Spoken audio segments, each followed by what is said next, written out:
বাইরে ভাই, আপনারা যে আমাকে এতটা সাপোর্ট করবেন কখনো কল্পনাও করতে পারিনি। এই ভিডিওতে আপনারা এতটা ভালোবাসা দিচ্ছেন আমি কখনো বলতে পারবো না। এতটা ভাইরাল হবে আমি কখনো বুঝতেও পারিনি। ধন্যবাদ আপনাদেরকে, ভিডিওটা দেখে যাবেন। একটা ওয়াশিং মেশিন আপনার কাপড়গুলো সে পরিষ্কার করে, আর আপনার উপর যদি কোনো রাগ অভিমান থাকে তাহলে আপনাকে মারবেও না, আপনাকে কষ্টও দিবে না। সব রাগ অভিমান আপনার কাপড়ের উপর লাফালাফি করে সে শেষ করবে। তার উপর বউ নামের একটা free free auto tape recorder পেয়ে গেছেন। আপনি তার কথা শুনবেন না জেনেও আপনাকে সে সব সময় অ্যাডভাইস দিতে থাকে, কিসে আপনার ভালো হবে, কিসে আপনার খারাপ হবে, সব সময় বলতে থাকবে।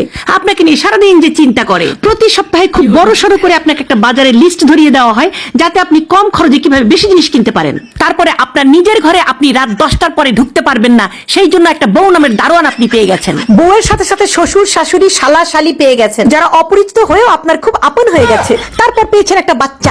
বাবা বলে যখন লাভ দিয়ে কোলে ওঠে, বাগানে ফুল ফুটলে মালির যেরকম আনন্দ হয়, ঠিক ওই রকম স্বর্গীয় শান্তি এবং সুখ বউ আপনাকে দিয়েছে। বউ না থাকলে পারতেন? এত কিছুর পরে আপনারা কি চান? কি চান? আপনার জীবনের সবচেয়ে পার্সোনাল জিনিসের দায় দায়িত্ব বউ নিয়ে নিয়েছে, যেমন ফোন, মানি ব্যাগ, রিমোট। কোনো কিছু নিয়ে আপনাকে চিন্তা করতে হয় না, সবকিছু আপনার বউ সামাল দিয়ে রাখে। তারপরে তো আরো অনেক কিছু আছে, যেমন বউয়ের কাছ থেকে পাওয়া দুষ্টু মিষ্টু কত ভালোবাসা। সবকিছু কিন্তু বউয়ের জন্য পেয়েছেন। আল্লাহ, ছেলেদের কি ভাগ্য, বউদের কাছ থেকে কত ভালোবাসা পায়। আল্লাহ, লজ্জা লাগতো।